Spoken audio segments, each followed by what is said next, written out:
Hello there, Christian, once again, part 3 of my series going through my whole CD collection. This one is going to be a short one because, first of all, I don't have many C's on the C section. I think the last one was a little bit too long, so I will try to keep this one shorter. Don't have many bands with C's. I have a lot, some more on tapes, on cassettes, and some on vinyl. I have two more, and of course, from back in the day on dub tapes that I used to uh, to record and have many of those. But unfortunately, I don't have many right now, so I'm willing to get a lot more. So without further ado, I'm going to start with these guys from the C's. I'm missing, as you can see, I'm going to be missing a lot of bands, but this way it is. First of all, some things you may not see very often here. It's Eric Clapton from the Cradle.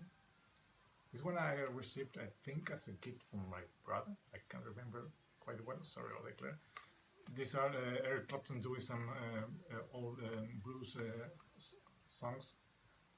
Good one if you like all Clapton doing these things, not that 80s things when he went a little bit too poppy and also with the unplugged.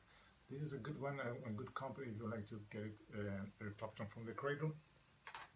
Next one, this one I received, I think, from a co-worker from back in the day. I have listened maybe a couple of times, don't like it very much. Maybe one or two songs because they are fun things to listen to, but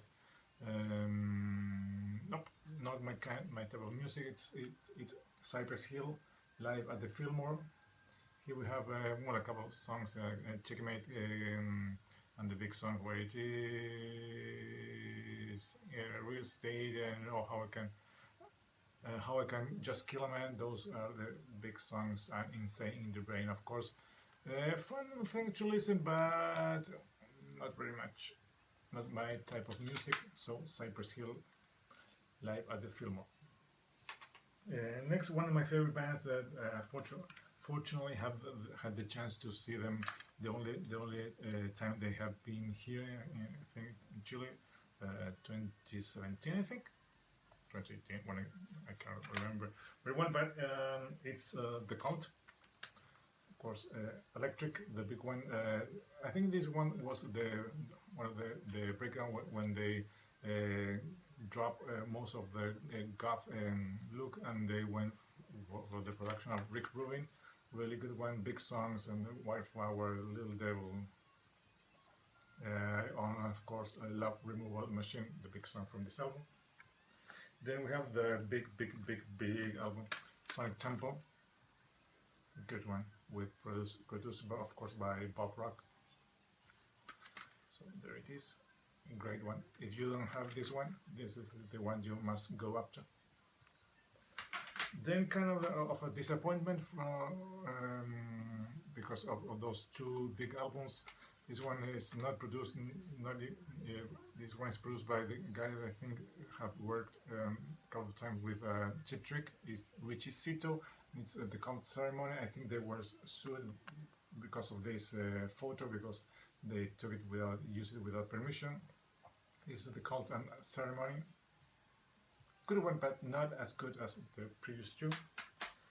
Then we have the self-titled. Not a good one in my opinion. This one is when the band kind of lost their style of music. They tried to went too many. This one is in the mid of the 90s. They tried to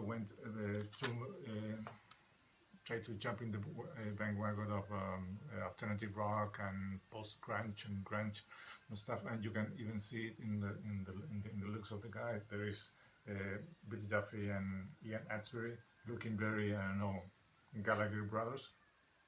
I think in this period, Ian Atsbury was having some issues, I don't know, mental issues, drug or alcohol issues, but not the one of the best periods of the band.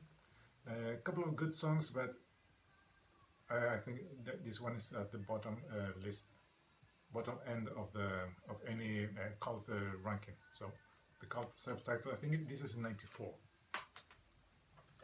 Then we have a good return to form of the band with one of the many drummers the band had used in the years. This is the cult Beyond Good and Evil. This is with Matt Sorum, sorry, in the drum kit. A really heavy one, really heavy one. I think you wouldn't expect the cult sounding this heavy, but it's a good one. But not as good, of course, as Electric or Sonic Temple. But this is the cult and Beyond Good and Evil. Then we have, I think this is the previous album. No, it's this. Sorry, this is not the last one. The last one is Hidden Cities, I think. This is the one before that. It's Choice of Weapon. Of course, again with the cult, a good return to form from the band with very hard rock sound of music. The band being using this same lineup for many years. Of course, Ian Atsbury and Peter Duffy and Joey Tempesta here. Chris Weiss, I think, is the name of this guy. Please don't quote me on that. It's a good one. A nice return to form from the band from many years when they decided they were not going to be doing albums, full length album. They decided to come back with another the year before with Born Into This, I think. Then they did this one. This is a really good one. And finally, this one. This is the Cult live at the Marquee. This is a good soundboard. This is not a bootleg, but I think it was originally released at that as a bootleg, but then it was released by Beggar's Banquet, I think. I think I have read. Yes. It says here Beggar's number. It's a really good one because it's really raw with no overdubs. It even has an amplification breakdown in the middle of the set list. You can hear all the troubles that the band went when this happened, and the guys in the crew trying to fix this thing. Really good one. Please, if you would like to see the Cult raw and live, try to seek this one, the Cult live at the Marquee Club. Then finally, a super group, a really group that I would like to see doing some more stuff again, but they have some issues with the drummer. This is being too busy, being in another big band, and the other guys doing many other things. And of course, I'm talking about Chicken Foot. This is a deluxe box set, limited edition box set. We have the two live albums they have done. The self-titled Chicken Foot. Good one, really good one. If you like a more heavier version of Van Hager, this is a good one to go with. Of course, with great performance of Sammy Hagar, Joe Satriani, Michael Anthony, and Chad Smith.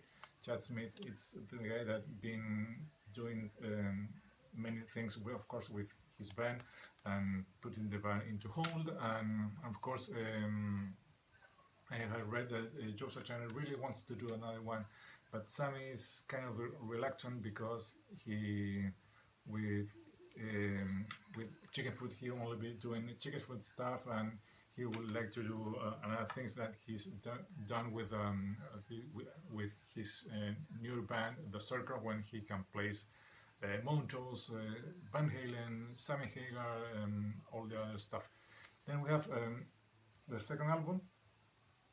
This is Chicken Foot 3. I don't know why they trying to be smart. I think I guess this one comes with 3D glasses, so you can see many of these ones, and also some this stuff. You can see it on 3D. It's a good one. And then a live CD, Chicken Food, 9 tracks. This one is with Kenny Aronoff on drums and Chad Smith on a good one. It's a fun live band to see. I guess I was supposed to see this band in March of 2020. I had a ticket bought to see them, but unfortunately shit happens and all the world collapsed, and they decided to cancel the Latin American tour just in time before the US border was closed, so otherwise they won't be able to get back into the country. Hope someday I will get the chance to see the closest version of Van Halen, that will be Sammy and Michael Anthony performing together, so maybe next time, who knows. So that's it. Those are my Cs. As you can see, not many bands. Maybe next time I will have a couple more. 11 minutes, more than enough for not so many bands. So until next time, this is Christian saying goodbye now here in Santiago, Chile. See ya.